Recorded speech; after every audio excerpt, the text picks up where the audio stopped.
ನರಸಿಂಹ ಪುರಾಣ ಸಾರ ಸೃಷ್ಟಿಕಾಂಡ 8ನೆಯ ಅಧ್ಯಾಯ ಯಮಗೀತೆ. ಶ್ರೀ ವ್ಯಾಸ ಮಹರ್ಷಿಗಳು ಶುಕ್ರಾಚಾರ್ಯರಿಗೆ ಹೇಳಿದುದನ್ನು ಸೂತ ಮಹಾಮುನಿಗಳು ಭಾರದ್ವಾಜರಿಗೆ ತಿಳಿಸುತ್ತಾರೆ. ಮೃತ್ಯುವು ಯಮದೂತರು ವಿಷ್ಣುದೂತರಿಂದ ಪೆಟ್ಟು ತಿಂದು ತಮ್ಮ ಒಡೆಯನಾದ ಯಮನ ಬಳಿಗೆ ಹೋಗಿ ಗೋಳಿಟ್ಟರು. ಯಮಧರ್ಮರಾಜರೇ, ನಾವು ಹಾಗೂ ಮೃತ್ಯುವು ನಿಮ್ಮಪ್ಪಣೆಯಂತೆ ಭೃಗುವಿಗೆ ಮೊಮ್ಮಗನಾದ ಆ ಬಾಲಕನ ಹತ್ತಿರಕ್ಕೆ ಹೋದೆವು. ದೃಢಚಿತ್ತದಿಂದ ಯಾರೂ ಒಬ್ಬ ದೇವರನ್ನು ಧ್ಯಾನಿಸುತ್ತಿದ್ದ ಅವನ ಬಳಿ ಹೋಗಲಾರದಾದೆವು. ಅಷ್ಟರಲ್ಲಿ ಕೆಲವರು ಮುಸಲಾಯುಧಗಳಿಂದ ನಮ್ಮನ್ನು ಹೊಡೆದಟ್ಟಿದರು. ಹಾಗಾಗಿ ಆ ಬಾಲಕನನ್ನು ನಾವು ತರಲಾರದೆ ಹಿಂತಿರುಗಿ ಬಂದಿರುತ್ತೇವೆ. ಪ್ರಭು, ಆ ಬಾಲಕ ಯಾರು? ಅವನು ಧ್ಯಾನಿಸುತ್ತಿದ್ದ ದೇವನಾರು? ನಮ್ಮನ್ನು ಹೊಡೆದಟ್ಟಿದ ಅವರುಗಳು ಯಾರು? ದಯವಿಟ್ಟು ತಮಗೆ ತಿಳಿಸಬೇಕೆಂದು ಕೇಳಿದರು. ಯಮದೂತರ ಪ್ರಶ್ನೆಗಳಿಗೆ ಉತ್ತರಿಸುತ್ತಾ ಯಮಧರ್ಮರಾಯನು, ಎಲೈದೂತರೇ, ಆ ಬಾಲಕನು ಬಹಳ ಬುದ್ಧಿವಂತನೂ ಪುಣ್ಯಶಾಲಿಯೂ ಆದ ಭೃಗುಮುನಿಯ ಮೊಮ್ಮಗನಾದ ಮಾರ್ಕಂಡೇಯನು. ಅವನು ತಾನು ಅಲ್ಪಾಯುಷಿ ಎಂದರಿತು ಮೃತ್ಯುವನ್ನು ಜಯಿಸಲು ಹೊರಟನು. ಆ ಬಾಲಕನು ತನ್ನ ತಾತನ ಉಪದೇಶದಂತೆ ಓಂ ನಮೋ ಭಗವತೆ ವಾಸುದೇವಾಯ ಎಂಬ ದ್ವಾದಶಾಕ್ಷರಿ ಮಂತ್ರವನ್ನು ಜಪಿಸುತ್ತಾ ಶ್ರೀಹರಿಯನ್ನು ಪೂಜಿಸಿ ಉಗ್ರ ತಪಸ್ಸನ್ನು ಮಾಡಿದನು. ಅವನು ಏಕಾಗ್ರ ಮನದಿಂದ ಶ್ರೀಹರಿಯ ಧ್ಯಾನವನ್ನು ಬಿಟ್ಟು ಬೇರೆ ಮತ್ತೇನನ್ನೂ ಚಿಂತಿಸುವುದಿಲ್ಲ. ಇದರಿಂದ ಅವನಿಗೆ ಅತಿಶಯವಾದ ಶಕ್ತಿ ಉಂಟಾಗಿದೆ. ತಾವರಿಯಂತಹ ಕಣ್ಣುಗಳುಳ್ಳವನು ಭಕ್ತವತ್ಸಲನೂ ಆದ ಶ್ರೀ ವಾಸುದೇವನು ಹೃದಯದಲ್ಲಿ ವಿಶೇಷ ಸನ್ನಿಧಾನದಿಂದ ವಾಸಿಸುತ್ತಿರುವಾಗ ತನ್ನಲ್ಲಿ ವ್ಯಾಪ್ತವಾದ ಶ್ರೀ ವಿಷ್ಣು ಸ್ವರೂಪವನ್ನು ಕಣ್ಣಾರೆ ಕಾಣುತ್ತಲಿದ್ದ ಆ ಬಾಲಕನನ್ನು ಸ್ಪರ್ಶಿಸಲು ಶಕ್ತರಾದವರಾರು? ನಿಮ್ಮನ್ನು ಹೊಡೆದವರು ಶ್ರೀ ವಿಷ್ಣುದೂತರು. ಎಲ್ಲಿ ವಿಷ್ಣು ಭಕ್ತರಾದ ವೈಷ್ಣವರಿರುವರೋ ಅವರಿಂದ ಮುಂದೆ ನೀವು ಹೋಗಬಾರದು. ಅವರು ನಿಮ್ಮನ್ನು ಹೊಡೆದುದರಲ್ಲಿ ಆಶ್ಚರ್ಯವೇನೂ ಇಲ್ಲ. ಅವರಿಂದ ನೀವು ಬದುಕಿ ಬಂದುದೇ ಆಶ್ಚರ್ಯಕರ ಸಂಗತಿ. ಮಹಾಪಾಪಾತ್ಮರಾದ ನೀವು ಶ್ರೀಹರಿಯ ಭಕ್ತನಾದ ಮಾರ್ಕಂಡೇಯನನ್ನು ಎಳೆದುಕೊಂಡು ಬರಲು ಹೋಗಿದ್ದುದು ಮಹಾಪರಾಧವಾಯಿತು.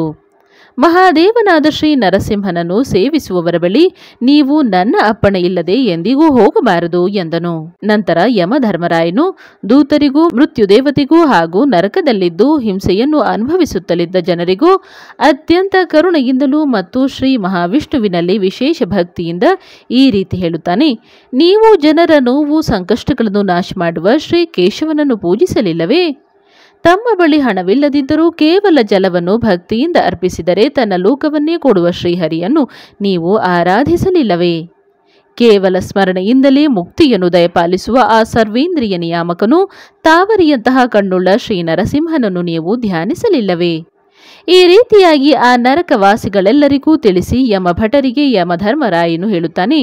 ಎಲೈದೂತರೇ, ಶ್ರೀಕೃಷ್ಣ, ಹೇ ಕೃಷ್ಣ ಕೃಷ್ಣ ಎಂದು ನಿರಂತರದಲ್ಲಿಯೂ ಸ್ಮರಿಸುವವರನ್ನು ಪರಮಾತ್ಮನು ನೀರನ್ನು ಭೇದಿಸಿಕೊಂಡು ಹೊರಬರುವ ಕಮಲದಂತೆ ಅವರನ್ನು ನರಕದಿಂದ ಉದ್ಧರಿಸುವನು. ಪುಂಡರೀಕಾಕ್ಷ, ಬ್ರಹ್ಮಾದಿ ಸಕಲ ದೇವತೆಗಳಿಗೂ ನಿಯಾಮಕನಾದ ಒಡೆಯನೇ, 3 ಪಾದಗಳಿಂದ ಸ್ವರ್ಗ ಮೃತ್ಯು ಪಾತಾಳಗಳನ್ನು ವ್ಯಾಪಿಸಿದ ತ್ರಿವಿಕ್ರಮನೇ, ಹಿರಣ್ಯಕಶಿಪುವನ್ನು ಸಂಹರಿಸಿದ ಶ್ರೀ ನರಸಿಂಹನೇ, ನಾನು ನಿನ್ನನ್ನು ಮೊರೆ ಹೊಕ್ಕಿದ್ದೇನೆ ಎಂದು ಹೇಳುವವರನ್ನು ಶ್ರೀಹರಿಯು ಉದ್ಧಾರ ಮಾಡುತ್ತಾನೆ. ದೇವಾಧಿದೇವ, ದುಷ್ಟ ಜನರ ಸಂಹಾರಕನಾದ ಜನಾರ್ದನನೇ, ಕಾಪಾಡು ತಂದೆ ಎಂದು ಶರಣಾದವರನ್ನು ಕೈ ಹಿಡಿದು ಕಾಪಾಡುತ್ತಾನೆ. ಯಮದೂತರಿಗೆ ಹೇಳುತ್ತಿದ್ದ ಶ್ರೀಹರಿ ವಾಕ್ಯವನ್ನು ಹೇಳುತ್ತಿರುವುದನ್ನು ಕೇಳಿದ ನರಕವಾಸಿಗಳೆಲ್ಲರೂ ಶ್ರೀಕೃಷ್ಣ, ವಾಸುದೇವ, ನರಸಿಂಹ ಎಂದು ಕೂಗಿಕೊಂಡರು. ಆ ಪರಮಾತ್ಮನು ಸರ್ವಶಕ್ತನೂ ಓಂಕಾರ ಸ್ವರೂಪನೂ ಆದ ಕೇಶವನಿಗೆ ನಮಸ್ಕಾರವು. ಭಕ್ತವತ್ಸಲನು ಸಕಲ ಯಜ್ಞ ಫಲ ಭೋಕ್ತೃವು ಆದುದರಿಂದ ಯಜ್ಞೇಶನು ಆದಿಮೂರ್ತಿಯು ಶಾಂತನು ತ್ರಿಲೋಕದೊಡೆಯನೂ ಆದ ಶ್ರೀಹರಿಯ ಪಾದಾರವಿಂದಗಳಿಗೆ ಎರಗುವೆವು. ಅನಂತವೂ ಅಪ್ರಮೇಯನೂ ಕ್ಷೀರಸಾಗರಶಾಹಿಯಾದ ನಾರಾಯಣನು ಲೋಕಗುರುವು ಶಂಖಚಕ್ರ ಗದಾ ಪದ್ಮಧಾರಿಯೂ ಶ್ರೀ ನರಸಿಂಹನೂ ಆದ ನಿನಗೆ ನಮಸ್ಕಾರವು. ವೇದ ಪ್ರಿಯನು ಮಹತೋಮಹೀಯನು ಅಚಿಂತ್ಯದ್ಭುತ ಶಕ್ತಿಯುಳ್ಳವನು ಶ್ರೀವರಾಹ ಸ್ವರೂಪಿಯು ಸಂಪೂರ್ಣವಾಗಿ ಊಹಿಸಲು ಆಗದಷ್ಟು ಪ್ರಭಾವಶಾಲಿಯು ಸಕಲ ವೇದಾಂಗಗಳಿಂದ ಪ್ರತಿಪಾದ್ಯನು ಭೂಧರನು ಆದ ಶ್ರೀಹರಿಗೆ ಪುನಃ ಪುನಃ ನಮಸ್ಕರಿಸುವೆವು. ಬಲಿಚಕ್ರವರ್ತಿಗೆ ಬಂಧನವನ್ನಿತ್ತವನು ವೇದ ರಕ್ಷಕನೂ ಆದ ನಿನಗೆ ನಮಸ್ಕಾರವು. ದೇವತೆಗಳಿಗೆ ಒಡೆಯನು ಸರ್ವತ್ರ ವ್ಯಾಪಿಸಿರುವ ಪರಮಾತ್ಮನಾದ ನಿನಗೆ ನಮಸ್ಕಾರವು. ಚತುರ್ಭುಜನು ಶುದ್ಧನು ಅನಂತ ಕಲ್ಯಾಣ ಗುಣ ಪರಿಪೂರ್ಣನು ಜಮದಗ್ನಿ ಪುತ್ರನು ದುಷ್ಟ ಕ್ಷತ್ರಿಯರನ್ನು 21 ಬಾರಿ ಜಯಿಸಿದವನು ಆದ ಪರಶುರಾಮನಿಗೆ ನಮಸ್ಕಾರವು. ರಾವಣಾಂತಕನೂ ಮಹಾತ್ಮನೂ ಆದ ಶ್ರೀರಾಮಚಂದ್ರನಿಗೆ ನಮಸ್ಕಾರವು. ವೇದ ಪ್ರತಿಪಾದ್ಯನಾದ ಗೋವಿಂದನೇ, ನಮ್ಮನ್ನು ಕರುಣೆಯಿಂದ ಈ ದುರ್ಗಂಧದ ನರಕದಿಂದ ಪಾರು ಮಾಡು. ನಿನಗೆ ನಮ್ಮ ಶತ ನಮಸ್ಕಾರಗಳು ಎಂದು ನರಕವಾಸಿಗಳು ಆರ್ತರಾಗಿ ಶ್ರೀಹರಿಯನ್ನು ಪ್ರಾರ್ಥಿಸಿದರು. ಆ ನರಕವಾಸಿಗಳೆಲ್ಲರೂ ಹೀಗೆ ಶ್ರೀ ಮಹಾವಿಷ್ಣುವಿನ ನಾಮ ಸಂಕೀರ್ತನೆಯನ್ನು ಮಾಡಲು ಅವರುಗಳ ನರಕಯಾತನೆಯೂ ಕೂಡಲೇ ನಾಶವಾಯಿತು. ಅವರೆಲ್ಲರೂ ಶ್ರೀಕೃಷ್ಣನ ಸಮರೂಪವನ್ನೇ ಧರಿಸಿ ಶ್ರೇಷ್ಠ ವಸ್ತ್ರಗಳಿಂದ ಅಲಂಕೃತರಾಗಿ ದಿವ್ಯ ಗಂಧದಿಂದ ಲೇಪಿಸಿದವರಾಗಿ ದಿವ್ಯಾಭರಣಗಳಿಂದ ಭೂಷಿತರಾದರು. ವಿಷ್ಣು ದೂತರು ಬಂದು ಆ ನರಕವಾಸಿಗಳನ್ನೆಲ್ಲ ವಿಮಾನಗಳಲ್ಲಿ ಕೂರಿಸಿಕೊಂಡು ಕರೆದೊಯ್ದರು.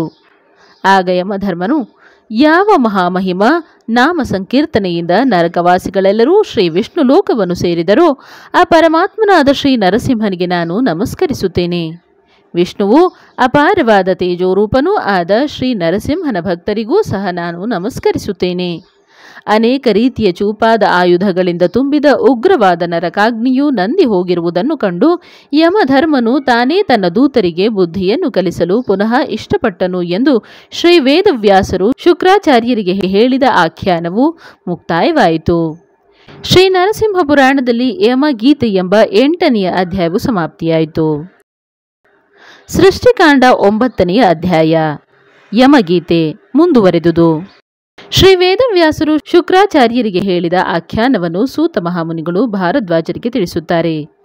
ಯಮಧರ್ಮನು ಪಾಶಾಯುಧವನ್ನು ಕೈಯಲ್ಲಿಟ್ಟುಕೊಂಡಿರುವ ತನ್ನ ಕಿಂಕರರನ್ನು ನೋಡಿ ಅವರ ಕಿವಿಯಲ್ಲಿ ರಹಸ್ಯವಾಗಿ ಹೇಳುತ್ತಾನೆ, ನೀವು ಅಸುರ ಮಧುವನ್ನು ಕೊಂದ ಮಧುಸೂದನನ ಭಕ್ತರನ್ನು ಮುಟ್ಟಬೇಡಿರಿ.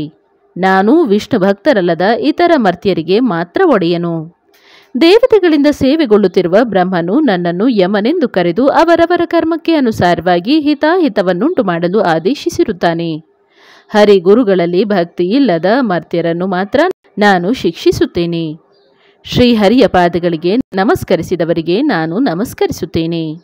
ನಾನು ಸಹ ಪರಮಾತ್ಮನಲ್ಲಿ ಭಕ್ತಿಯುಳ್ಳವನಾಗಿದ್ದೇನೆ ಹಾಗೂ ಸದ್ಗತಿಯನ್ನು ಅಪೇಕ್ಷಿಸುತ್ತೇನೆ. ಶ್ರೀ ಮಧುಸೂದನನಿಗೆ ಅಧೀನನಾಗಿಯೇ ಇರುತ್ತೇನೆ. ನಾನು ಸ್ವತಂತ್ರನಲ್ಲ. ಶ್ರೀಕೃಷ್ಣನು ನನ್ನನ್ನು ನಿಯಮಿಸಿ ಬಂಧಿಸುವುದರಲ್ಲಿ ಶಕ್ತನಾದ ಪ್ರಭುವು. ಷಡ್ಗುಣೈಶ್ವರ್ಯ ಸಂಪನ್ನನಾದ ಶ್ರೀಹರಿಯನ್ನು ಭಜಿಸದವನಿಗೆ ತತ್ವಜ್ಞಾನಾದಿ ಫಲಗಳು ಉಂಟಾಗುವುದಿಲ್ಲ. ಎಂದಿಗೂ ವಿಷವು ಅಮೃತವಾಗುವುದಿಲ್ಲ. ಉಕ್ಕನ್ನು ಎಷ್ಟು ಕಾಲ ಅಗ್ನಿಪುಟಕ್ಕಿಟ್ಟರೂ ಅದು ಎಂದಿಗೂ ಬಂಗಾರವಾಗುವುದಿಲ್ಲ. ಚಂದ್ರನು ಎಂದಿಗೂ ವೇಲ ಉಳ್ಳವನಾಗಿ ಕಲುಷಯುಕ್ತವಾದ ಕಾಂತಿಯುಳ್ಳವನು. ಅದರಿಂದ ಬಿಡುಗಡೆಯನ್ನು ಹೊಂದುವುದಿಲ್ಲ ಹಾಗೂ ಒಮ್ಮೆಯಾದರೂ ನೇಸರುತನವನ್ನು ಪಡೆಯುವುದಿಲ್ಲ. ಅತ್ಯಂತ ಪಾಪಾತ್ಮನಾದವನು ಸಹ ಶ್ರೀಹರಿಯಲ್ಲಿಯೇ ಮನಸ್ಸಿಟ್ಟು ಧ್ಯಾನ ಮಾಡುವವನು ಹೆಚ್ಚು ವಿರಾಜಿಸುತ್ತಾನೆ. ಶ್ರೀ ವಿಷ್ಣುವಿನ ಭಕ್ತಿ ಸಾಮರ್ಥ್ಯದಿಂದಲೇ ಶಿವನು ಕ್ಷೀರಸಾಗರದಲ್ಲಿ ಉದ್ಭವಿಸಿದ ವಿಷವನ್ನು ಕುಡಿದನು.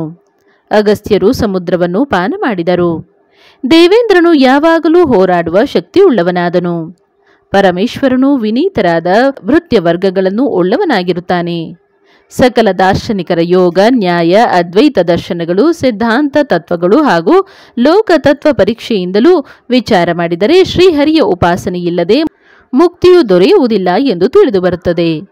ಅನೇಕ ಜನ್ಮಾಂತರಗಳ ಸುಕೃತಗಳ ಕಾರಣ ಈ ಮಾನವ ಶರೀರವನ್ನು ಪಡೆದು ಮನುಷ್ಯನು ವ್ಯರ್ಥವಾಗಿ ವಿಷಯ ಸುಖಗಳಿಂದ ವಿಲಾಸವಾಡುತ್ತಾನೆ. ಶ್ರೀಗಂಧವನ್ನು ಭಸ್ಮಕ್ಕಾಗಿ ಸುಟ್ಟಂತೆ ಮೋಕ್ಷ ಮಾರ್ಗವನ್ನು ಕಂಡುಕೊಳ್ಳುವುದಿಲ್ಲ. ಬ್ರಹ್ಮಾದಿ ದೇವತೆಗಳೂ ಸಹ ಶ್ರೀಹರಿಯ ಪಾದಕಮಲಗಳಿಗೆ ನಮಸ್ಕರಿಸುತ್ತಿರುವರು. ಹೀಗೆ ಯಮಧರ್ಮನು ದುಂದುಭಿಗಳನ್ನು ಮೊಳಗಿಸುತ್ತಾ ತನ್ನ ದೂತರನ್ನೆಲ್ಲ ಹರಿಭಕ್ತರನ್ನಾಗಿ ಮಾಡಿ ತಾನು ಜಗದ್ವಂದ್ಯನಾದ ಶ್ರೀ ನರಸಿಂಹನಿಗೆ ನಮಸ್ಕರಿಸುತ್ತಾನೆ. ಆ ದುಂದುಭಿನಾದವನ್ನು ಕೇಳಿ ಚಿತ್ರಗುಪ್ತರಾದಿಯಾಗಿ ಎಲ್ಲ ಯಮದೂತರು ಶ್ರೀ ವಿಷ್ಣು ಭಕ್ತರನ್ನು ಬಹುದೂರದಲ್ಲಿ ಬಿಟ್ಟು ಬರುತ್ತಾರೆ. ಅಲ್ಲದೆ ತನ್ನ ಭಟರೆಲ್ಲರಿಗೆ ಕೇಳಿಸುವಂತೆ ಶ್ರೀಹರಿಯ ಮೊರೆ ಹೊಕ್ಕ ಭಕ್ತರನ್ನು ಬಿಟ್ಟು ಬಿಡಿ. ನಾನು ವಿಷ್ಣು ಭಕ್ತರಲ್ಲದ ಇತರ ಮಾನವರಿಗೆ ಮಾತ್ರ ಒಡೆಯನು, ವಿಷ್ಣು ಭಕ್ತರಿಗಲ್ಲ. ನಾನು ಹೇಳಿರುವ ಈ ಪುಣ್ಯಪ್ರದವಾದ ಅಷ್ಟಕವನ್ನು ಯಾರು ಪಠಿಸುವರೋ ಅಥವಾ ಶ್ರವಣ ಮಾಡುವರೋ ಅವರು ಸರ್ವ ಪಾಪಗಳಿಂದಲೂ ಮುಕ್ತರಾಗಿ ವಿಷ್ಣು ಸಾಯುಜ್ಯವನ್ನು ಹೊಂದುವರು ಎಂದು ಶ್ರೀ ವೇದವ್ಯಾಸರು ಶುಕ್ರಾಚಾರ್ಯರಿಗೆ ಹೇಳಿದ ಕಥನವನ್ನು ಸೂತ ಮಹಾಮುನಿಗಳು ಭಾರದ್ವಾಜರಿಗೆ ನಿರೂಪಿಸಿದರು. ಶ್ರೀ ನರಸಿಂಹ ಪುರಾಣದಲ್ಲಿ ಯಮಗೀತೆ ಎಂಬ 9ನೆಯ ಅಧ್ಯಾಯವು ಸಮಾಪ್ತಿಯಾಯಿತು.